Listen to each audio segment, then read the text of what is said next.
Well, good morning. How about we turn around and shake somebody's hand and just go ahead and say hello to the folks around you this morning. If you know them, welcome them by name. If you don't know their name, say hello to them and ask them their name.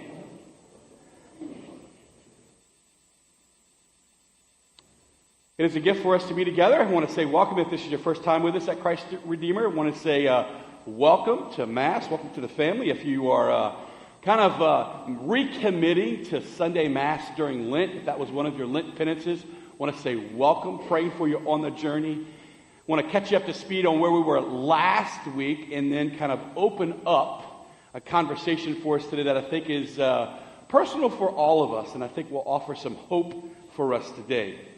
Last week we talked about temptation and choosing to choose in the midst of temptation. As Jesus was driven by the Spirit to the desert to be tempted, we together unpacked last week how temptation is one of those things that all of us face, and Brother Bryce kind of walked you through some practical things that you can do in the face of temptation. And as we find ourselves remembering that last week,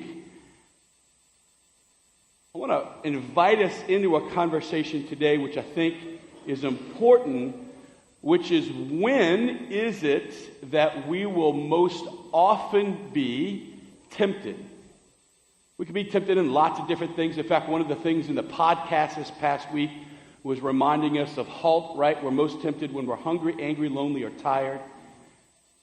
However, I think for a lot of us, temptation changes and is most seductive when we are isolated or frustrated with God. Temptation is most powerful, it's most seductive when we're either isolated or when we're just frustrated, even frustrated with God. I want to tell you a story. It's a fictitious story. If it has anything to do with some of the circumstances of your life, just know that this is completely fictitious, and if it touches aspects of your life, then praise God for that. But I'm going to tell you a story about two fictitious people. One's named Adam, one's named Eve. They're married. Again, it's just an example that might help us. Adam and Eve have been married, let's call it 20 years. High school sweethearts. They haven't really dated anybody else. They fell in love when they were in high school, and God has kind of sealed their marriage together. And there have been different stages of their life where they have wanted, different things from what the other wants. But by and large, today they're still in love. Adam and Eve. Adam works in Thibodaux somewhere. He works in an office. He's not middle management anymore. He's kind of taken one step past that. Eve also works. She works somewhere in the healthcare industry doing something. And they have, 2 kids, a boy and a girl.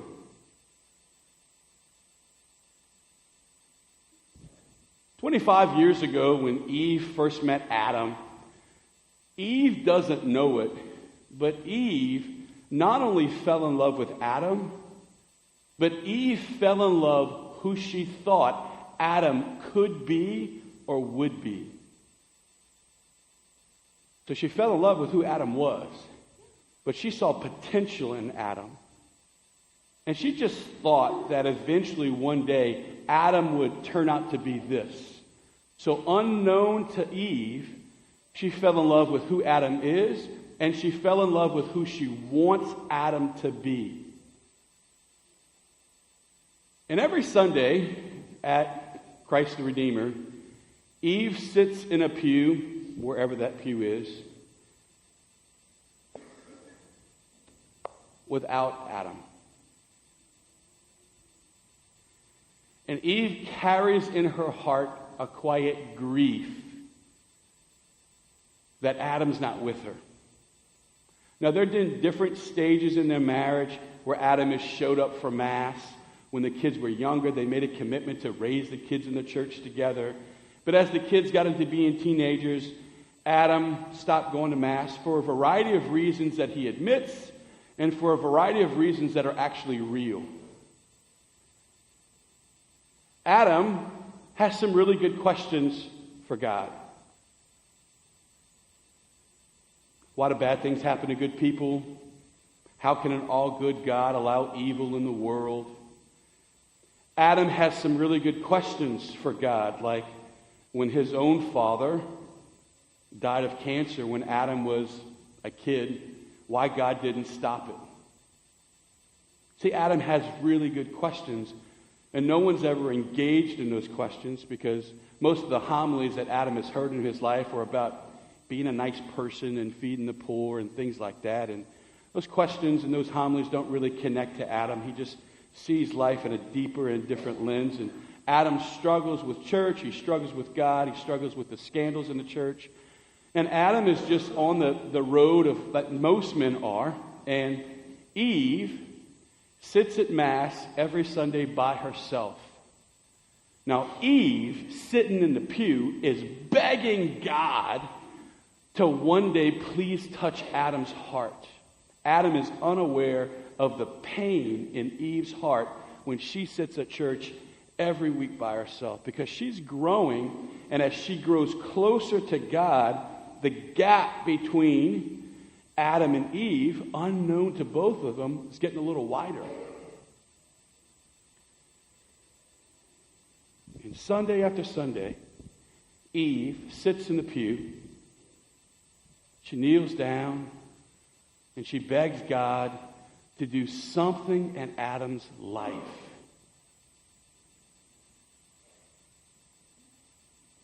For 20 years. And it hasn't happened. And this Sunday, Eve walked into church and she is tired of waiting on God. And she has no idea if God has heard her prayer or when it's going to happen. And Eve is tired and she is now worn down by waiting on God. That's Eve. Here's Adam. Adam lives with the hum of anxiety. He lives with the hum of anxiety about money. He lives with the hum of anxiety about succeeding in life. What Eve doesn't know is that Adam quietly struggles with a little secret sin. It's nothing overly life-threatening, but he's got his own struggles, he's got his own sins, and Eve doesn't know about it. And even though Adam wouldn't consider himself to be a big believer, he's actually asking God to help him. And there are moments when he falls back into the computer and all that's there, that Adam gets frustrated with himself. And he doesn't know the day when he's no longer going to struggle with this sin. And he doesn't know it, but there's a distance growing between he and Eve, because where there are secrets, there is distance.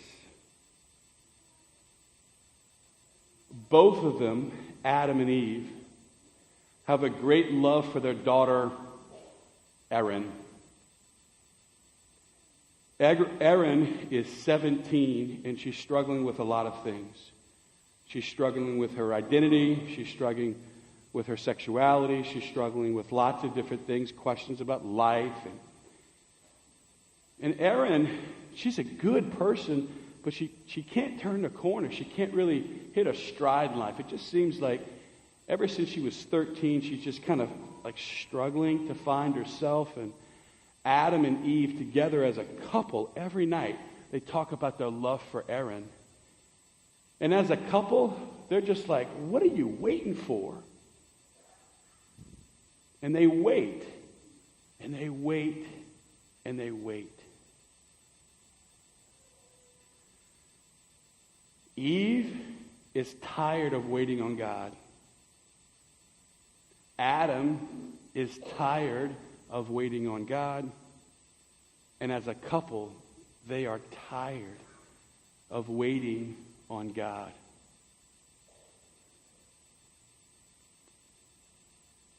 Let me hit pause.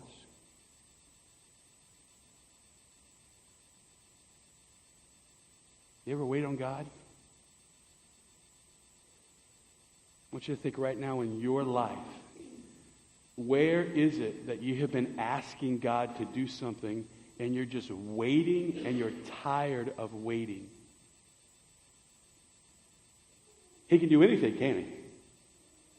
He's the most powerful person in the world, and he's God. And when he doesn't,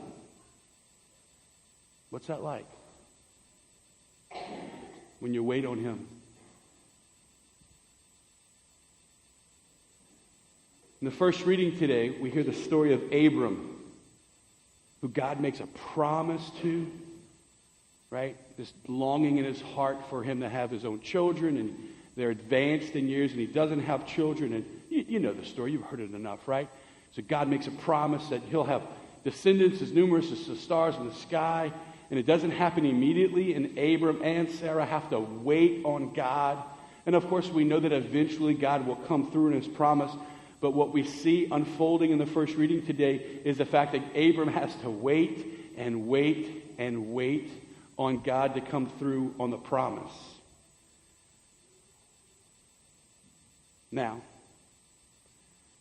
what we can learn from the readings, from the people that are there, and what we can learn from God is three things.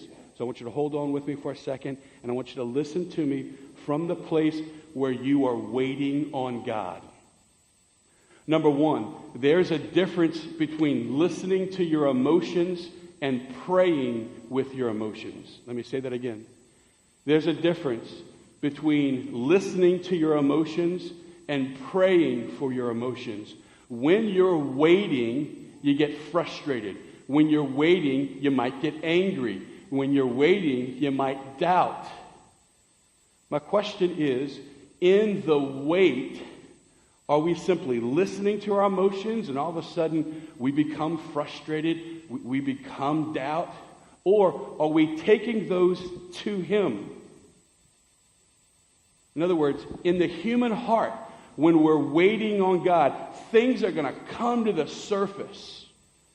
And if we're not aware of that, what will happen to us is we will become overcome by the loneliness or the frustration or the doubt. And instead of knowing what to do with that, we become, I am mad and I am frustrated and I have justification. And the next thing you know, we didn't know it, but how far are we from God now?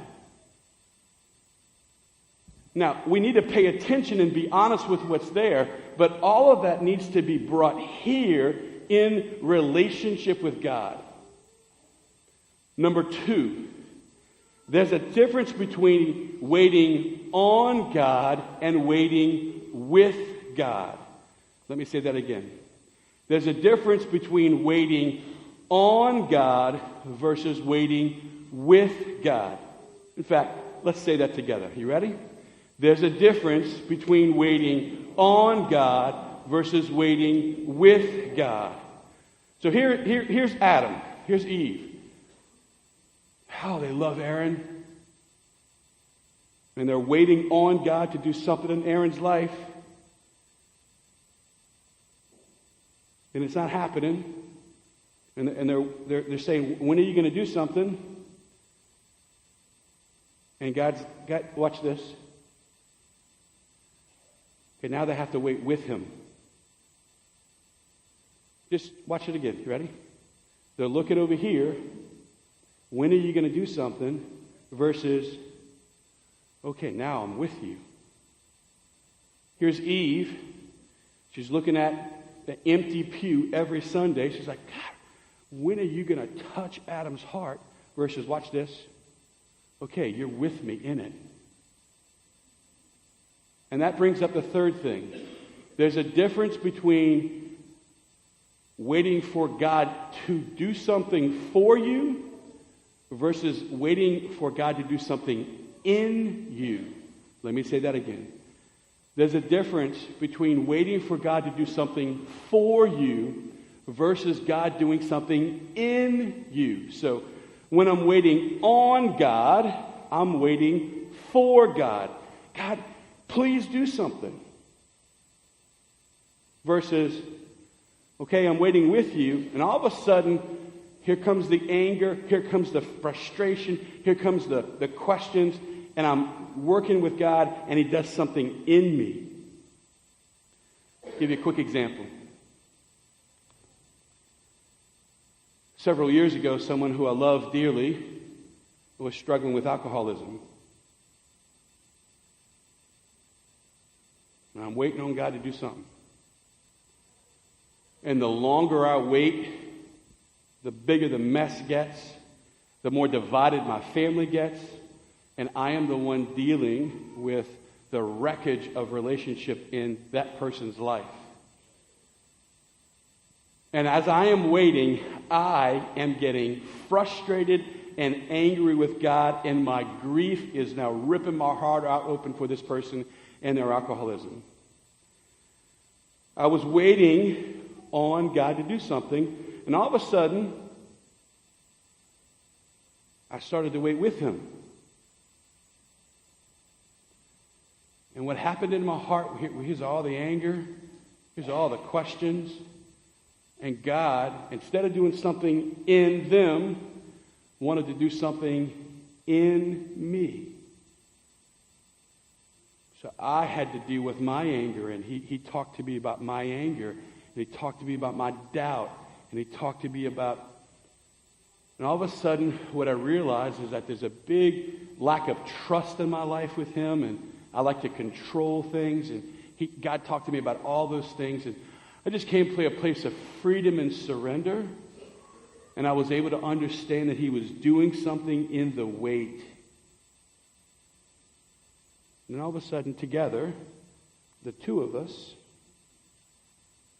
started to see miracles in this person's life. And they're sober this morning. Praise God. And we just got to get through today. Wherever you're waiting on God, if we don't understand what's happening, all of a sudden, here comes all the temptation, which is why we talked about that last week.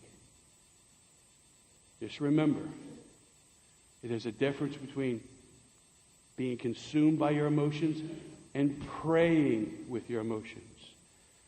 There's a difference between waiting for God to do something for you versus in you. And there's a difference between waiting on God versus waiting with God.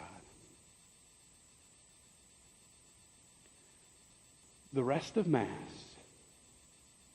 I just want to encourage you to be in your heart, to be open to your heart, to speak to the Lord about your heart. And as we receive Him in the Eucharist, let's receive Him inside the places we need Him, which is inside the wait.